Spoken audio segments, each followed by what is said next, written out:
Greetings from Haventhrone, City of Immortals. Standing before the wreckage of the blasted garage door of the Tinker's Club, you three were greeted with the horrific sight of squirming and wriggling walls and floors, groaning and moaning in pain and torment as the flesh cavern was revealed before you. This meat cave was home to the counterfeit sore operation, as you saw autonomous goomanoids tending to the creation of the drug.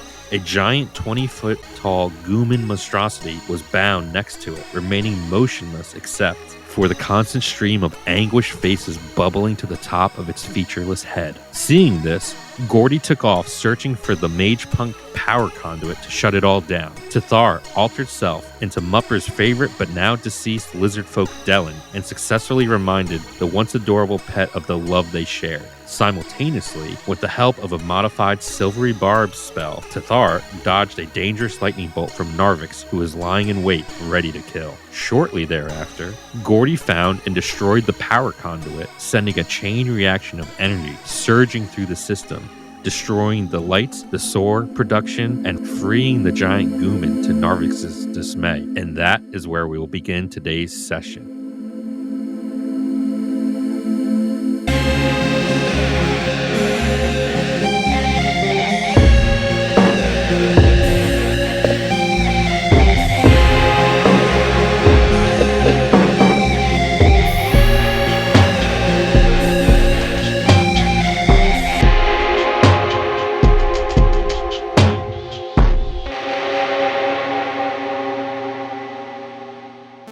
Tathar and Roy, you are standing outside the garage door, backs against the wall. And Gordy, you are running on your way back after destroying the power conduit. Narvix and Mupper remain locked in combat as the monstrous gooman has taken a step forward. Holy shit, holy shit, holy shit, holy shit, holy shit. It's all right, Roy, calm down. You calm down. Oh, my rib hurts. Yep. You're right, maybe. Do you have a health potion right now? Do you have a health potion? Tathar is scouring through his bag, ruffling about.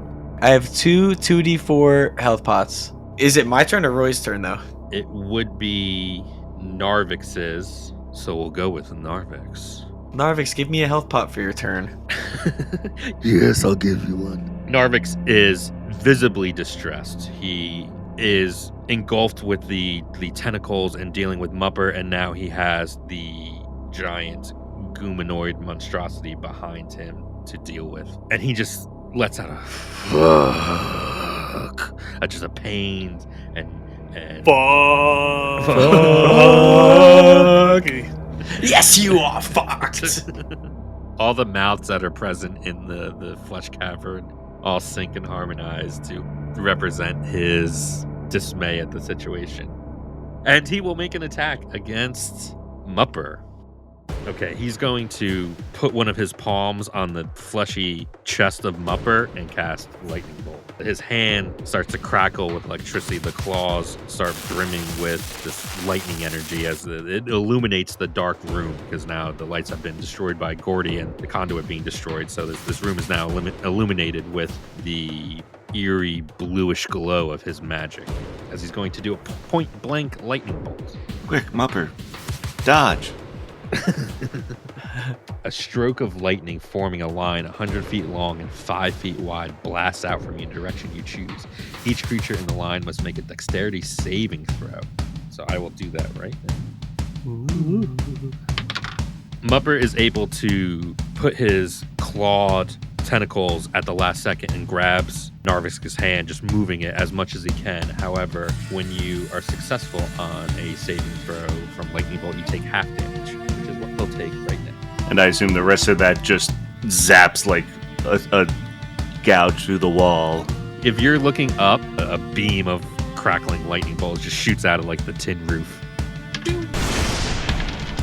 This bolt pierces through Mupper. That was a heavy blow for Mupper. Okay, next up in the order is Roy. Tathar, did you have a health potion or not? Yes, I have two on me. Super. All right. Lucian. Yes. Poking my face into the hole. What? In response. In response, fuck you. What roll do I have to make to ascertain, like, Is that monster against us? Is it against Narvix? Is it against the world? You can attempt to ascertain. So let's roll Some sort of let's go with intention, like insight, whatever you want. insight check. Yeah. Cool. Nice. 14. 14. Okay. You can ascertain that unfortunately you don't know where the allegiance of the creature lies. It just took a step forward. However, it looks in visible distress and in visible pain because these faces keep bubbling to the surface. So to describe the creature, it's a 20-foot tall skeleton with glowing sigils carved into the bones. The hands extend into these long 6-foot blade-like claws, and it has no face per se. It's just a featureless face, but faces of other creatures will rise to the surface, moan out, cry out, and then descend back into the depths, and then another face will rise up. And all those faces look quite unhappy and quite in pain. Kill me. This is the Slurm Queen, so to speak. Yes, yeah, the giant gumanoid monstrosity. Okay, fine. Okay, bear with me, you two. Battle plan. We gotta split up. We are all vastly too squishy to be clumped together, even here. I can see a couple of ladders. I'm gonna go left up onto the catwalk. One of y'all, Tathar, go right up onto the other catwalk. Gordy, stay here behind the hole and just blast. We gotta stay split up. We're gonna make him pay for what he did to Dylan. Okay, I love the idea. However, me and you, we're switching. Okay. I don't have that many blasty things, so you stay here and you blast. I think I'm gonna go invisible. Ooh. Just be careful of the carpet of awful. Oh yeah, can we not step on this shit? I don't know. I don't know if we can step on it. I just know that it's got a bunch of faces. At best, it's rude stepping on a bunch of people's faces. Maybe run up to the carpet of goo, Gordy, and then inspect further. But I have faith that you'll figure out the right thing to do. Oh, my side, wherever I got shot. Ooh. I poke my face back through the hole and I cast Eldritch Blast on Narvix. On Narvix, excellent. Am I right? I like how you said excellent, like you said excellent like Roy was like choosing like a nice dish at your restaurant. It's like, excellent choice, my friend. Excellent. Does a 15 hit? Your blast connect. Your meal's served. 8 points of force damage. Let me note that in my notes. The room is illuminated with this purple streak of borrowed janky magic as you purport it to be. And it connects with Narvix, narrowly missing Mupper, and hits him in the shoulder, and he fucking motherfuckers. He just growls out as he's being wailed on. I dip back behind cover. Okay. Nice, Roy. Good job. And that will end your turn? Yes, that will end my turn. With that 14 that you ascertained of whether this creature was potentially on your side or not of the giant gumanoid monstrosity, it is now their turn. Their right hand curls up into a fist and it hovers over Narvix and it just brings it down quickly and efficiently, smashing Narvix as hard as it can. Woo! Wee! Whee! Those are the noises that come out. And it connects, and Narvix is just smashed by this giant creature into the ground, and he... You're ruining all my plans. Your plans are bad. You're a bad plan, man. You tell him, Roy. Hey, guys, I think things are looking up. I'm sure nothing bad is going to happen now. Yeah. Ain't nothing bad gonna happen to us today. Why are you making fun of me? I'm supporting you. Wrong pet owner died. I squirt blood out of my liver hole where I was shot. How in pain are you? I'm at 3 health, so I don't know. I don't know how to gauge it. I mean, that seems pretty low. It seems low. That's what I've been going off of. He only has 5 to start with. Narvix is now with both hands gripping the bladed fist of this giant gumanoid and raising it above his head as he's lifting it off of him. That is the end of the gumanoid's turn, and now we're up to Tathar. I'm by the crater hole still, right? You're by the crater hole, currently next to Roy with your back up against the wall. And you also have a crater hole inside you. All right. It's an action to take the potion, right? You know, let me double check. Yes, take drinking or administering a potion takes an action. I go in my scholar's pack and I grab my health pot and I go. What's it taste like? It tastes like a fizzy peach soda. Ooh. That's much nicer than what I thought health potions would taste like. I mean, it's healing the shit out of me, but also it burns real good in like that good soda kind of way. And then I roll 2d4.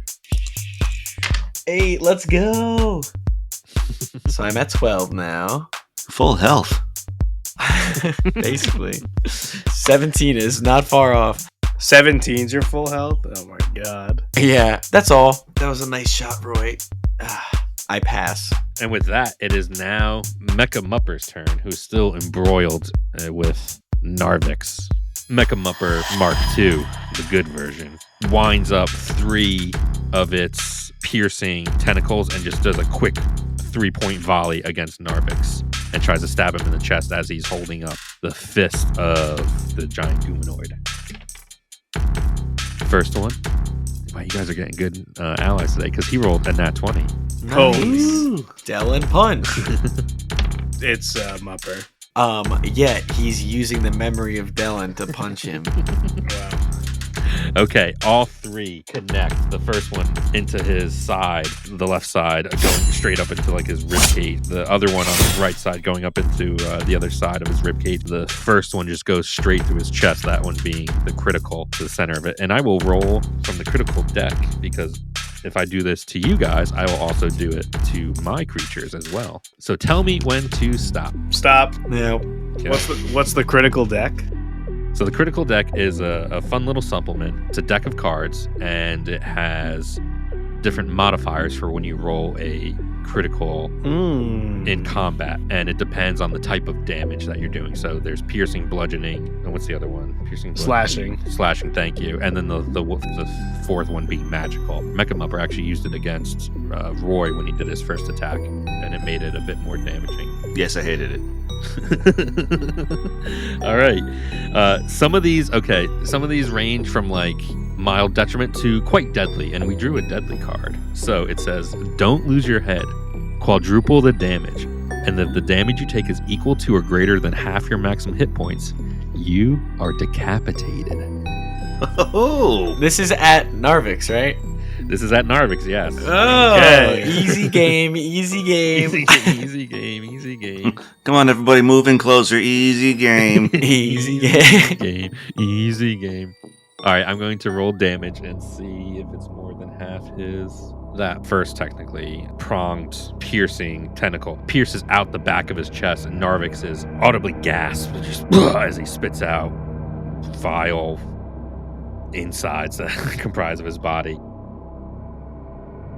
It was not enough to decapitate him, but it did do a serious amount of damage, and he is Panty, who are you to interrupt my vision? That's weird. You said the card decapitated him. if it did If it did a certain amount, more of- than half more the than damage. Oh man. Yeah, and it did not, unfortunately, because he is a tough cookie. Is Mupper gonna answer him? Because he's talking to Mupper. Right? Who do you think you are?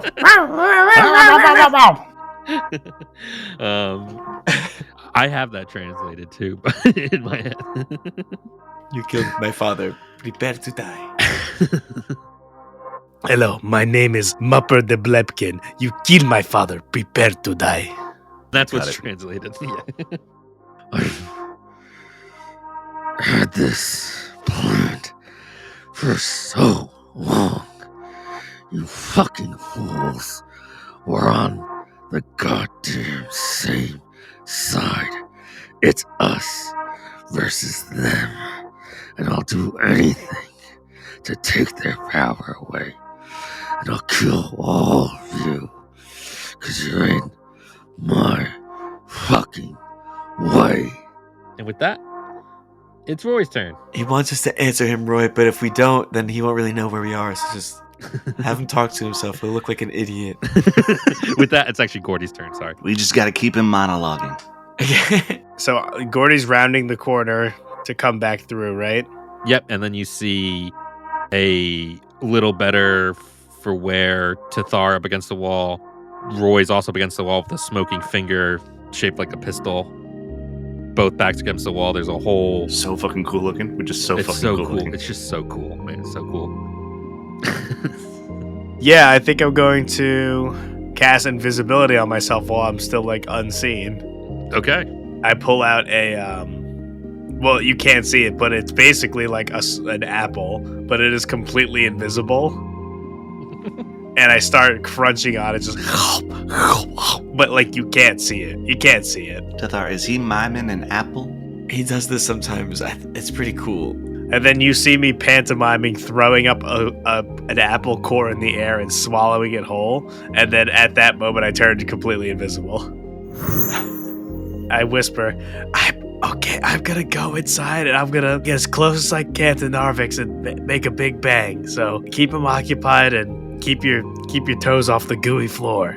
Just be careful. It is a horror show in there. Yeah, so I'm gonna go in towards the right, which is where Roy said to go. And I'm gonna just start taking the best route I can to get to Narvix. So as you step onto the floor, it is quite unwieldy because you're stepping on this massive offal of body parts of eyeball. You're stepping on someone's partially dissolved face as you make your way through. And when you end your turn there, I need you to make me a dexterity saving throw, because wherever you stop, the floor will try to consume and pull you into its mass. So these 3 hands and a tentacle and a foot and a mouth jump out of the floor and extend, trying to grab you. So roll me a dexterity saving throw. Okay. That is a 19 plus 2. You know when someone picks up their dress and they hike their knees up and they're like dancing around? You're just doing that quite deftly and quite accurately, dodging all these. I do exactly that with my kimono I'm wearing. Yeah, just My samurai garb. And as you bring your hooves down, you are crushing eyeballs, you are crushing lips and noses. And Crushing lips. palms. Nice, dog. Step on me, daddy. Step on me, daddy. Domain expansion. Step on me, daddy. Meat domain. Holy fuck. Are you attempting to go up the ladder? Because I'm going to say you're right near the ladder if that was where you were planning on getting. I'm trying to get like behind Narvix, basically. So you're trying to get behind Narvix. Okay. Next up is Narvix, actually. The tentacle is pulled out of Mechamupper Mark II, the good boy. He shrugs off the giant claw of the giant Gumanoid. His shoulders are huffing and raising and lowering. He's just fucking pissed. And bloody. Yes. Who the fuck are you? Who the fuck are all of you to challenge me, Attaboy? Me? Fucking cockroaches. Fucking Glezeppers. Fucking moles. You're fucking nothing. Was one of the insults Gazorpas? Good zerps. I look forward to learning what that is and then being really offended. Fucking chooms. There you go. Yeah. You can use context clues, right? You know. Oh, sure, it's bad, but like, Yeah, it's bad. I don't You know got if he's called calling mold. You got called cockroaches. You got called all like He called us Glezeppers. Gazorpa is a compliment, though. It's when you usurp Glizzily. Narvix raises his hand up, and it's just encased in this swirling black necrotic energy, and he pushes it forward and touches the forehead of Mechamupper Mark II, the good boy, with a resounding slap, and this wave of necrotic energy washes over Mechamupper. Now, just so you know, when enemies are casting spells, I'm not going to tell you what they're casting. You can It's fine. When we cast spells, I won't be telling you either. you can make an Arcana check to determine what it is. Can we all just do it right now? Yeah, you can if you want to. It means you're just peeking your heads out. But I'm in the room. 12. yeah, technically you are. Yes, correct. 19. And I got a 10. I'm like not really looking in there. I was focusing on healing this turn, so like. You like poked your head in for a second. You're like, I'm too hurt to look in there. Oh my god, I don't even need to play anymore. I don't like this at all. I'll go over here. I smoke some blue herb while leaning on the wall. Pass that shit. Nice. Roy, you got a 19? Yeah. So you are the one that knows what the spell is. You can tell that this is the spell Blight. Oh no. Necromantic energy courses through Mecha Mupper, just groans out. And the tentacles grip the ground, and it braces itself as it faces the onslaught of this dark necromantic energy. But he remains upright. Right. And with that, it is now Roy's turn. Right. Back to what I was saying. Holy shit. Oh, that was a bigger spell than I think any of us have. Roy, what were you thinking? We have to end this super fucking fast. More shooting. Eldritch Blast. And I blast him again. Okay. Ooh. Rolled a 13 plus 7. That's a nasty sick 20. A nasty, say dirty 20. Your plan is a smart one because your Eldritch Blast soars through the air and it pierces the chrome fox face mask of this creature, and there's a sizzling hole in the center of its forehead. It goes side view silhouette mode. Yeah. This creature sinks to its knees and slumps over. Shit, yeah! Fuck! Nice Yo. shot, Roy. High five! I mage hand 5 you. Fuck yeah! God damn it! Got him! I bring out my gang, so I'm like, Holy shit, that was a nice shot. What the fuck? Over. Fucking got him! You all owe me a beer after this one. Beers at Roy's house. We got the beers from there. Over. Beers, I'm gonna get you a new lasso, man. It's gonna be sick. I don't care for any of this.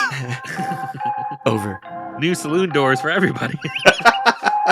For a moment, nothing happens, but then the corpse of Narvix starts shaking violently and uncontrollably, and out from the back burst out, flipping his the Tinker's Club insignia cape that was strewn about his body. This goo creature flings out the back of the creature once known as Narvix. I go in my gang's like, Phase two. Roger that. Over. It slowly rises up and becomes a humanoid-looking creature. 2 arms, 2 legs, a face, a chest. Its face, however, is a skull of whatever former creature that it used to be. With a pained and distraught voice, it cries, just All this. A fucking waste. Cowboy. What is your name? Oh, I'm not telling you my name. That is absolutely an incorrect thing to do. On a side note, yes, very smart. When when a creature or enemy or evil thing in life comes at you and asks for its name, you never say. Roy, say that you're part of the rave. Over. That's the whole point of being here. Over. I got this. You can just call me Yo Daddy. Nice. I see the hole in your head I gave you. I'll give you another one. All right, so now we're into phase 2 of the boss battle. The beat's got to drop now. And now the music changes. Do-do-do, it's getting more serious. Do-do-do. More serious. That's what that sounds like. Do-do-do. Yeah, do-do-do. I trust that Jake knows how to turn that into beautiful bardic tones. Yeah, you damn right about that. I'm thinking industrial, heavy synth. Yeah. Wugga, probably. Wugga. All right. Next up is the Gooman Giant. The Goomanoid Giant. It's like he's just become that now, and does he seem like he's still Narvix, though? Okay. No, so now there's 2 monster thingies. Or it came There's out of the 2 back of him, right? Yeah, so whatever was in Narvix came out the back of him.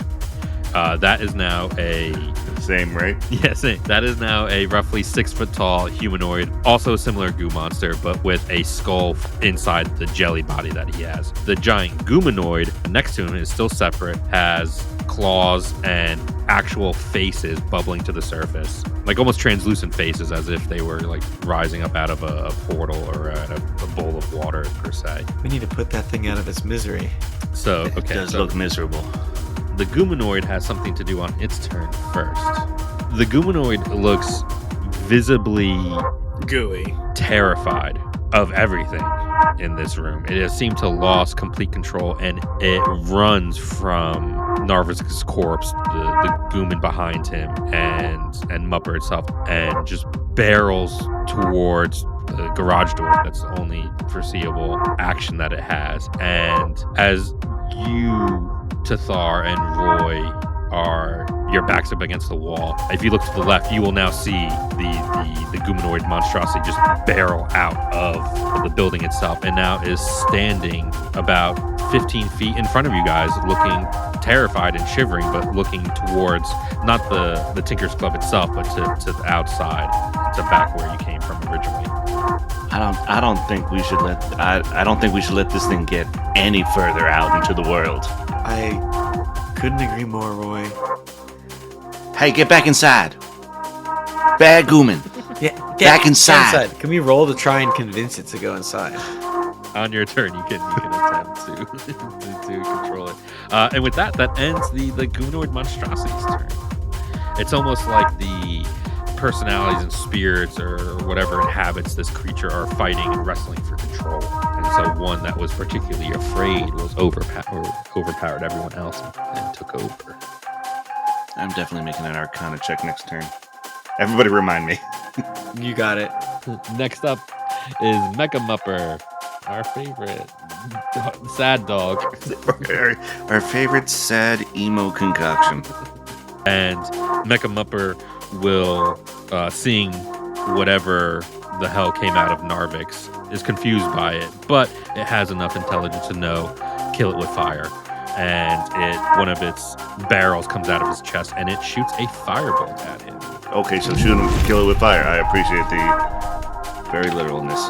When the bolt sears through the air, Narvix is able to basically make like a donut hole, and it goes straight through him and misses and hits the wall behind him. Ooh. Wait, what? Like a donut hole, like it's a jelly monster. So he's amorphous. Oh. He jelly holed us. He jelly holed him. Yeah, he gave him the hole. Not enough, stupid dog. Stupid dog, you made me look bad. I would have called to Tathar, my gang, so Tathar, can you hear me? Yo, what up, Magic?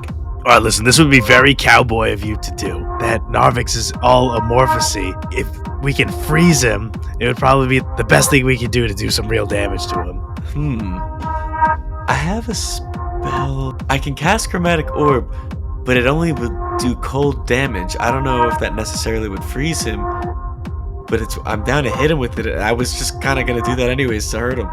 Yeah, well, I think that would be good, because also the cold will probably slow him down too, if anything. So that's good. That's good. Hey, this is Roy. Is this thing working? Gordy. Hey, You got like a really big jar. you're saying we should trap him in a really big jar? I'm thinking maybe with like a leaf and a twig. Yeah. How big of a jar can you muster? I have that one jar. Okay, so we can either encase him in something, or we can freeze him. There's a chance. I don't really know. I usually just hit people with it and they die. Well, yeah, let's go for that. Death is, I guess, preferable at this point. Yeah, this time, after they die, I'll see if they froze or not. And then next time, we'll know. Okay, can I do a quick perception check to see if there's any large jars? Sure. Thank you. Yeah, of course. That one's a 3 plus a 2, a 2, a 3. There is a very large, perfectly sized jar that would be amazing to encapsulate the creature that came out of Narvix. Okay, interesting. Very good 5. But with that roll, one of the tentacles of Mecha Mupper just shoots out erratically and destroys it. Yeah, we're out on the jar plan. We were really close actually, but we're out. It's okay. It was a good idea. Phase 2 for us now. The ice plan. Phase 2, ice to meet you. Nice to meet you. Something starts coming out of my back. Oh, my goosebump. It's Gordy's turn. Because Mecha Mupper shot. Can I reach Narvix with my next range of movement? Yes. I do that. Like Kronk in Emperor's New Groove, just dipping and weaving. And When you stop moving, though, I need you to roll me another dexterity saving throw. okay, I'll never stop moving. Done. Haha. All right, I'm gonna go up to it, pretty much right behind him. Okay. I'll enjoy a delicious glepper, which we talked about. It is a pepper in the shape of a lightning bolt that sizzles with electricity, and I'm gonna enjoy that and cast Thunder Wave right in his freaking eardrum, Does he have one? Does he have an eardrum? or just very close to him.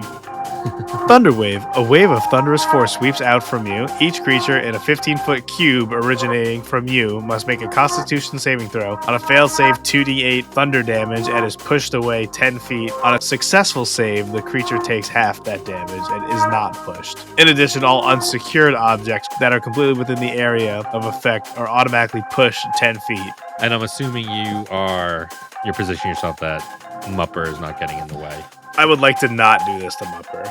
Okay, so as soon as you crush that pepper, you drop invisibility, and a cacophonous blast is hitting the creature that popped out of Narvix, and you see his jiggly jello goo body just shake from the force of all the vibrations, and he will roll a... Constitution saving throw. He got a hot 15. Do you have something you want to do? Because I can do. Hey, do you have something you want to do in this exact moment? I got you, Gordy. Over. I'll cast Silvery Barb to make him re-roll that 15. Okay, your magical chains shoot out. The next person also that goes on our team, I guess so Roy, gets advantage. You can choose a different creature you can see within range. You can also choose yourself. The chosen creature has advantage on the next attack roll, ability check, or saving throw it makes within 1 minute. Roy. Hey. They say chivalry's scarred, but even a shard can make such a difference, like my Silvery Barb. I'll re-roll that. All right, he rolled better that time, so I take the lower. So Sorry. it's still a 15. You got a hot 20 on that one. 21, rather.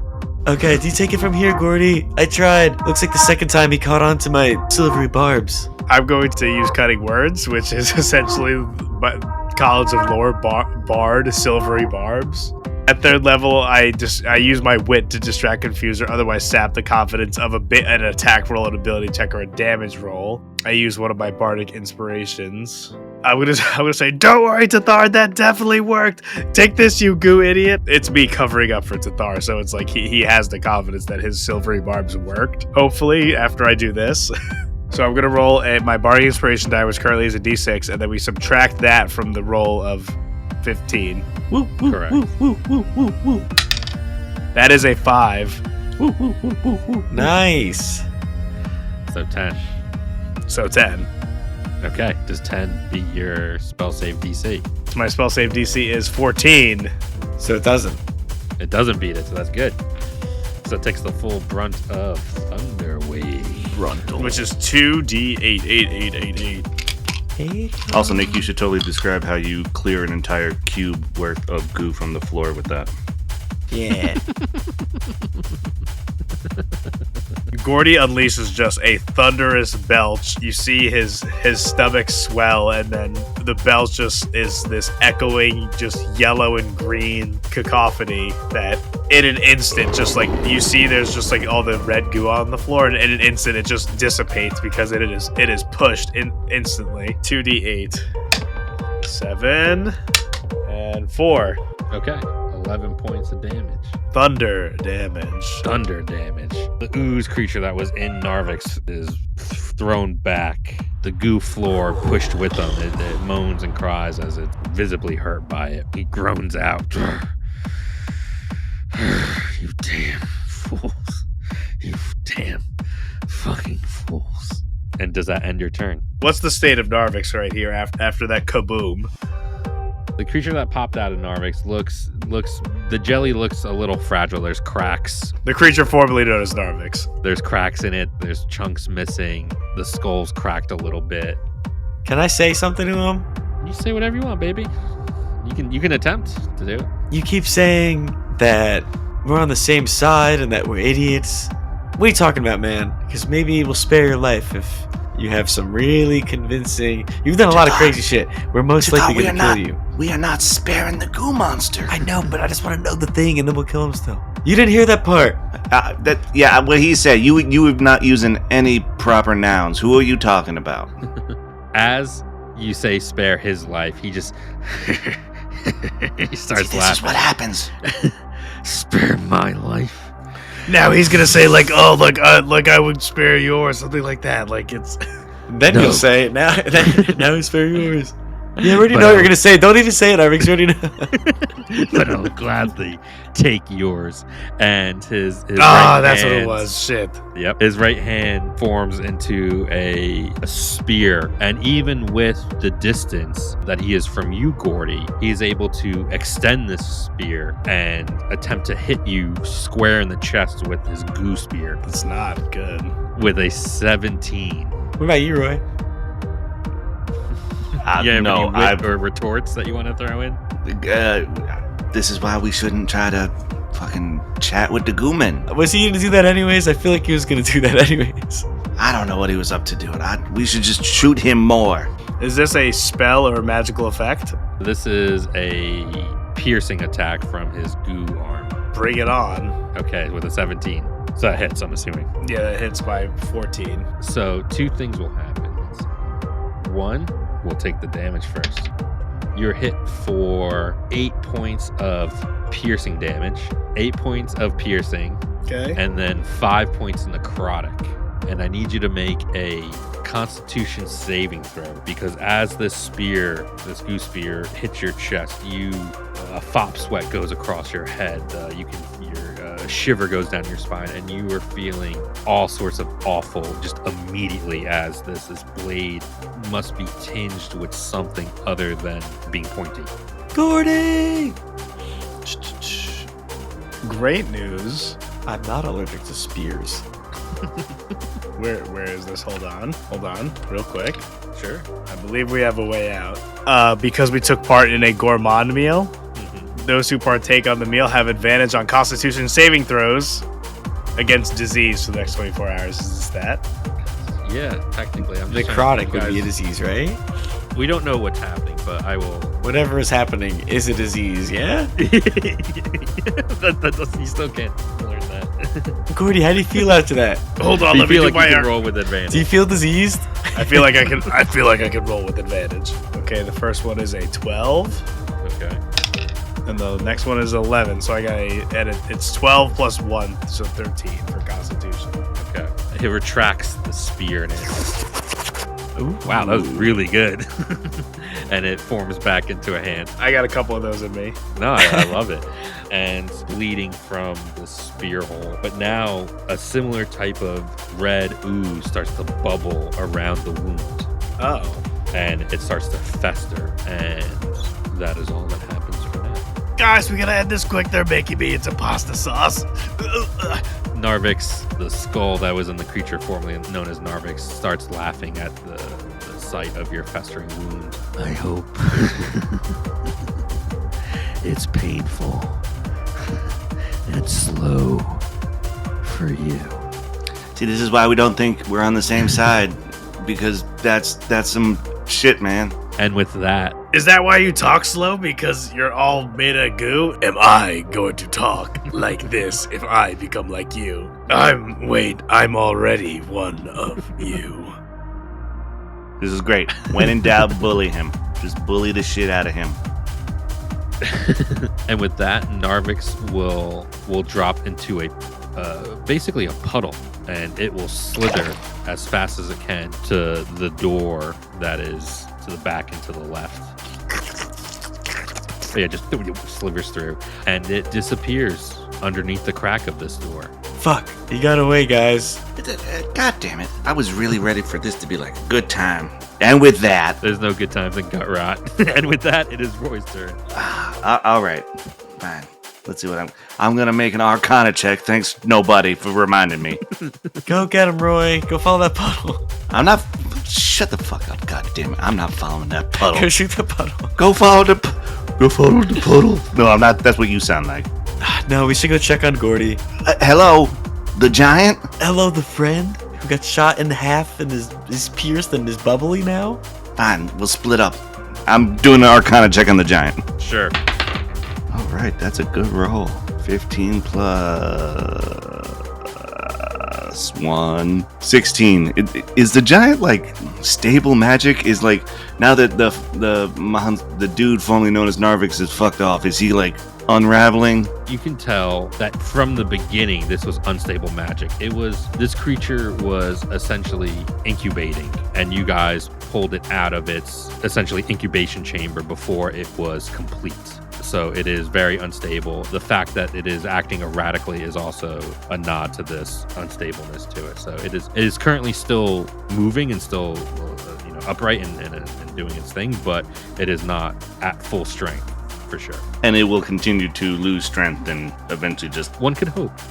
One could hope. Lucian, did that door, is that like clearly like just a back door? Like to the outside? Yeah. No. Okay. Shit. Fine. In the floor goo is still gross? And the floor goo is still gross, yes. Shit biscuits. How big is it from the door to the other door? Like distance-wise? Door to the garage, about 70 feet. It would be. And it's just wall to wall? Except for the little patch. Yes, you cleared a 15-foot cube patch at the end, yes. Which is like 30 feet away.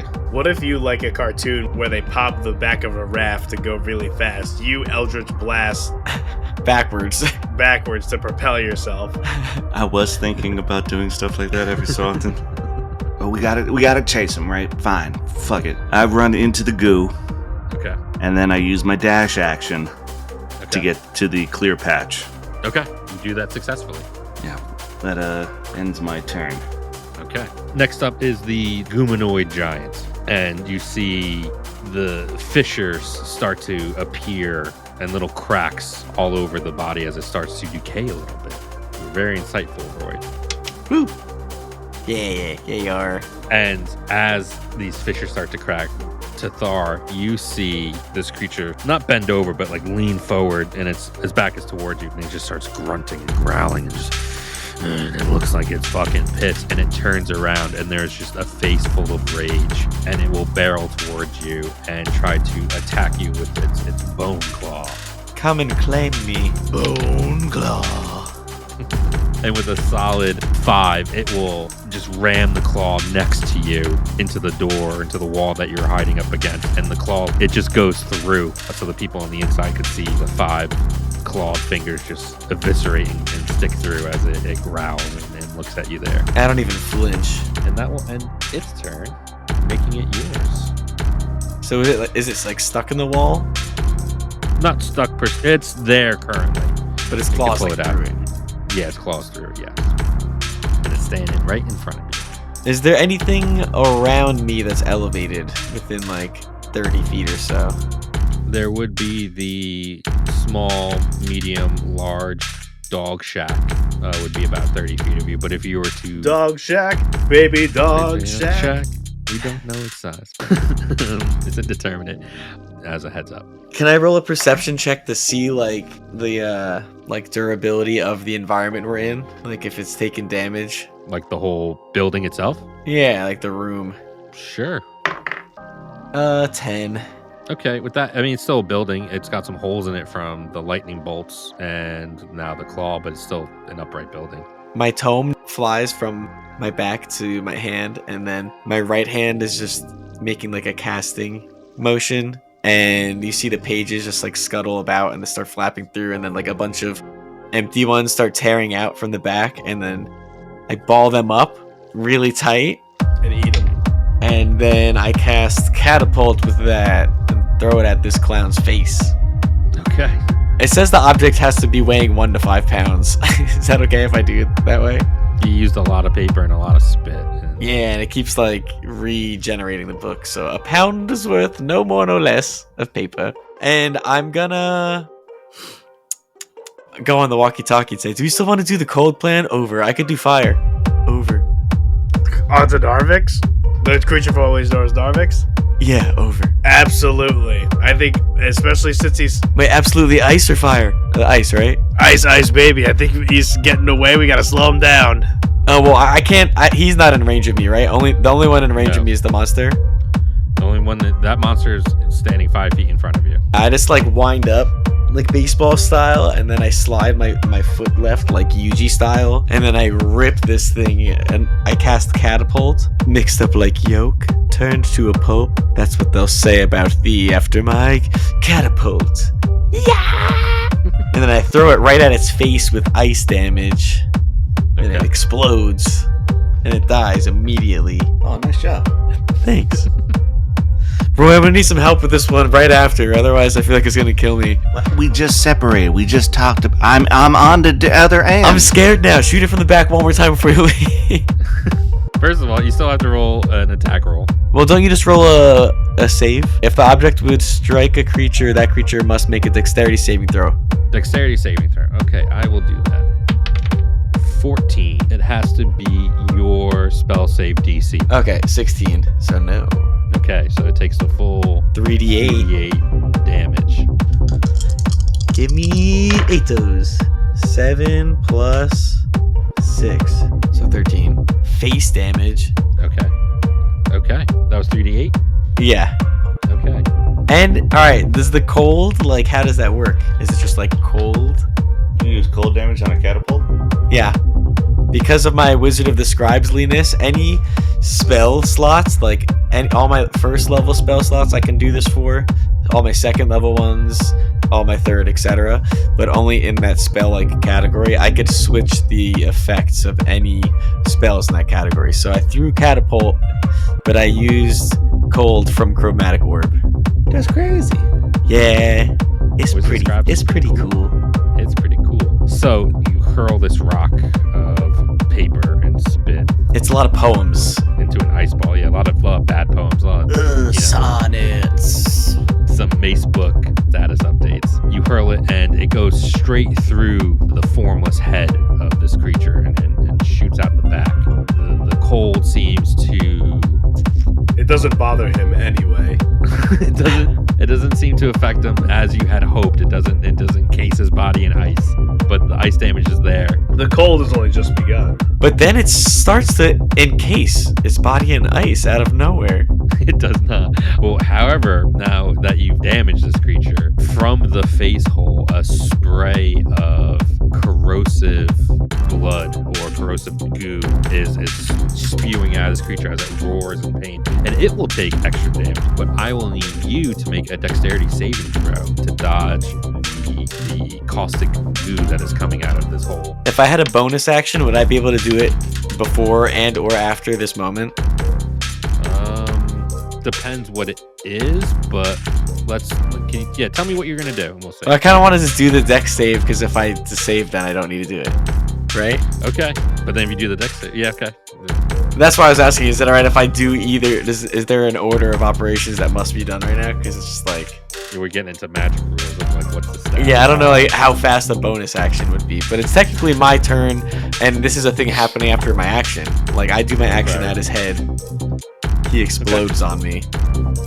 Then do your bonus action. Unless you want to make the roll. Yeah, whatever. Then you have priority. I'll give you priority as the player. I got a 10, so I'm thinking now.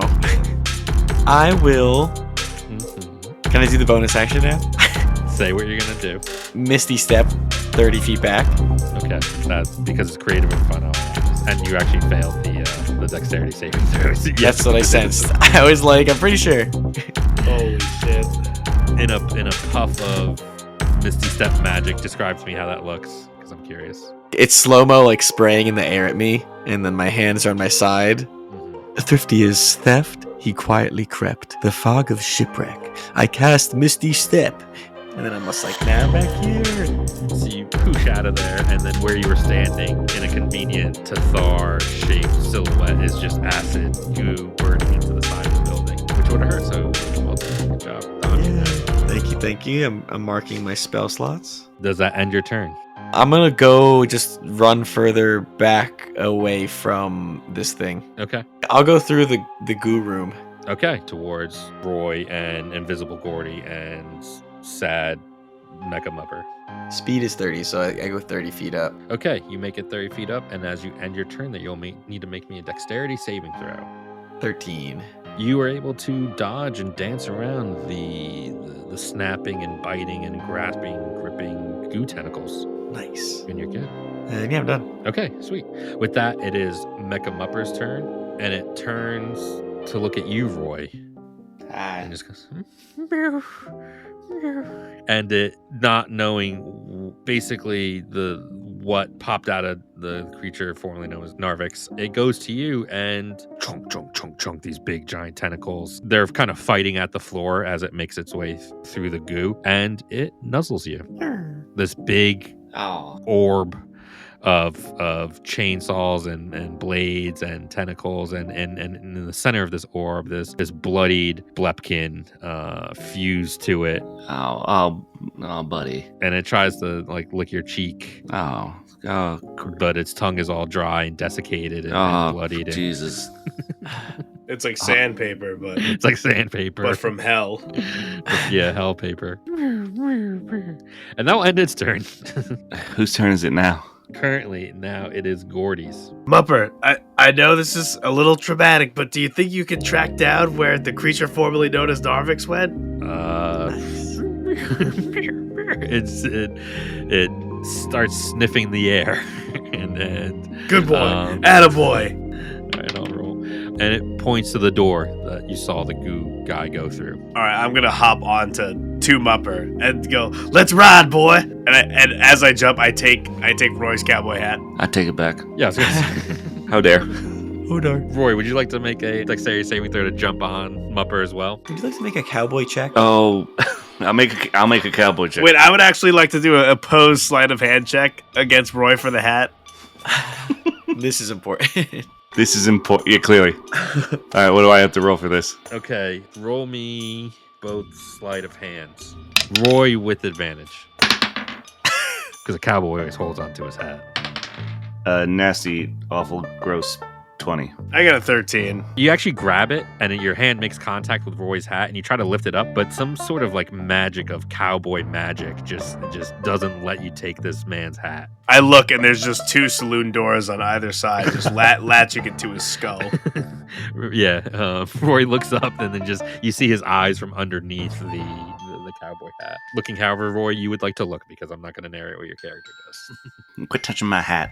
Sorry. All right, let's ride. All right. Dexterity saving throw, roll a 14. 16 to get up. Okay, you were able to grip it and grab on, and then Mupper helps you up with the, hoist you up because he realizes what you guys are doing. And then it's still Gordy's turn. You've hopped on. What would you like to do? I will cast Vicious Mockery as a cantrip against the large goo monster. I unleash a string of insults laced with subtle enchantment. If the target can hear you, though it may not need to understand you, it must succeed on a wisdom saving throw or take 1d4 psychic damage and have disadvantage on the next attack roll it makes before the end of its next turn. Okay. You were lucky because you wouldn't normally be able to see it, but since its claws sticking through the door, you were able to see it. That is a hot 14. That meets by... So meets it, beats it. So it will... Nothing happens. Nothing happens, yeah. It falls on deaf ears. It can't even perceive it. I yell at Tathar, I would just come follow us if I were you. I think we got bigger fish to fry. And if this thing goes wild, who the fuck cares? We destroyed the place. Ride like the wind, Blep Kid! And I know, I'm coming. Don't worry. I used all my movement up last turn, whatever that means. I just got tired for some reason. For cinematic purposes, you hear, ain't nothing gonna break my stride, ain't nothing gonna hold me down. Whoa. And the bardic music filters in your ears, Tathar, and you were able to run. You get that extra dash movement again. I do have feline agility. Your reflexes and agility allow you to move with a burst of speed when you move on your turn in combat. You can double your speed until the end of your turn. I just have to move 0 feet next turn. But yeah, When you need it most. you go with what you're saying. Okay, so coupled with your feline agility as well, and just because I like this image, you were able to run through the goo, dodging the tentacles and the mouths, and you also hop on to Mecha Mupper Mark III Steed version. When I get on it, I slap it like a horse on the butt and I go, "Good boy, Mupper, sick Narvix. Well, boys, looks like we really are the Magic Noodle Cowboys.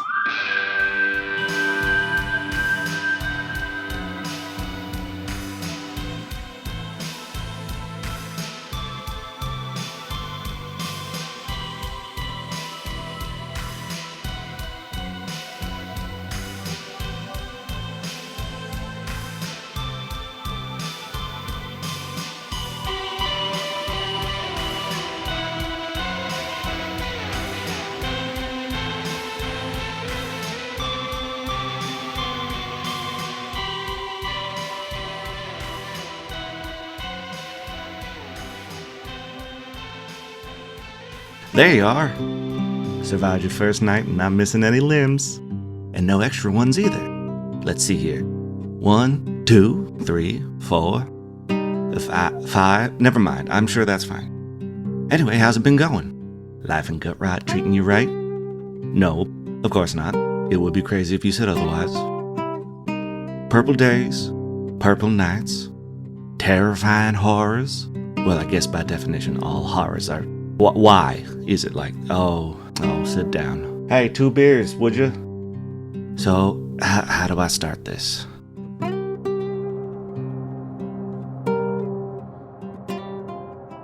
Back in the day when it was still worth wishing, in a place so very far away that it was actually right here, there was a wizard. Or he was a god. But he was probably a wizard. I hope you like this level of concrete facts because this is the part of the story that takes place literally before the founding of Haventhrone.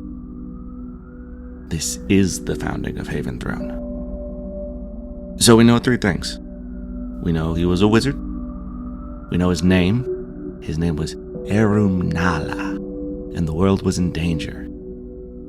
See, Erumnala knew something important. The time and place where a giant meteor would strike the land and destroy everything. He decided he was the only one to stop it, and seeing how the world isn't currently destroyed, I guess he was right.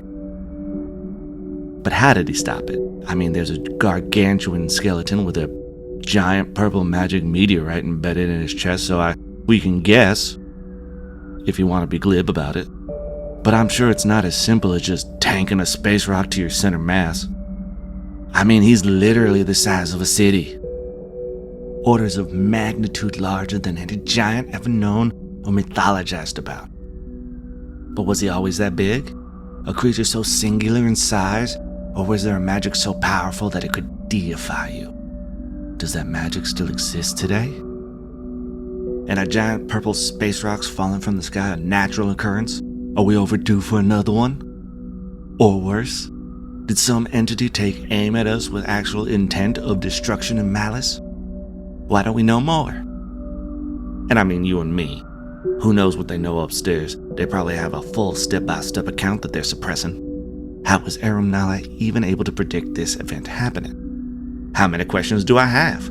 Plenty, honestly.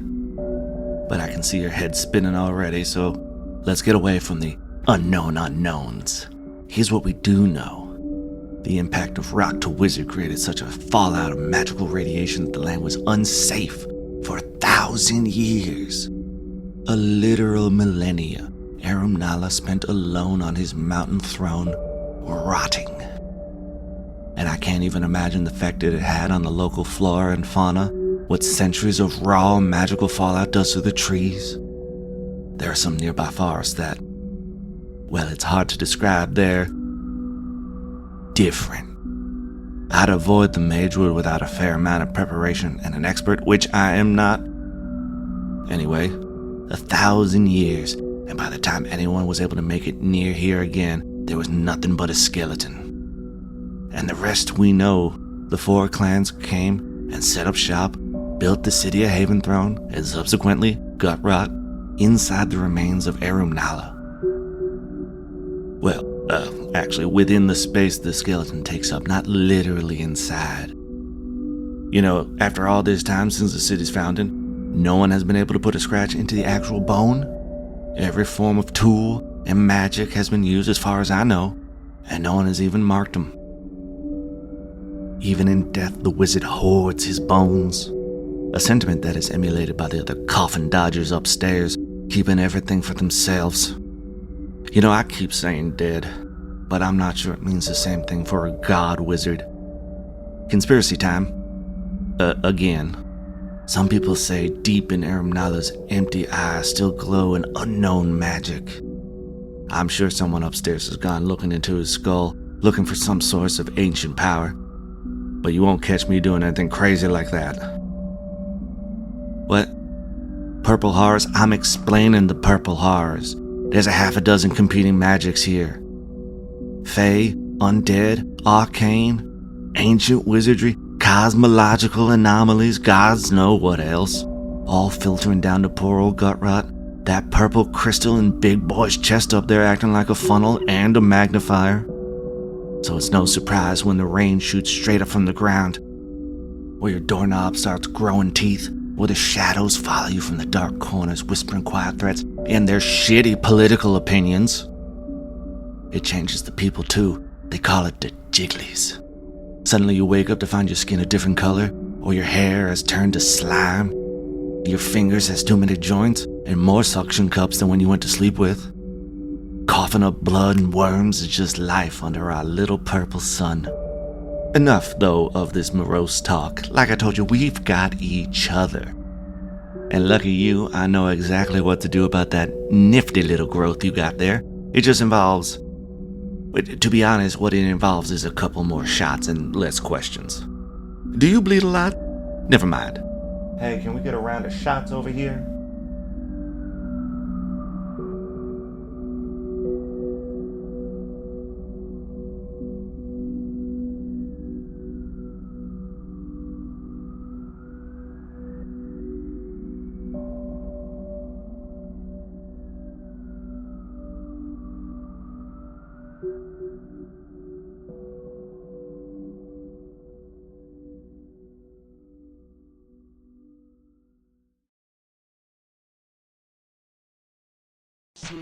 Ain't nothing gonna break my stride.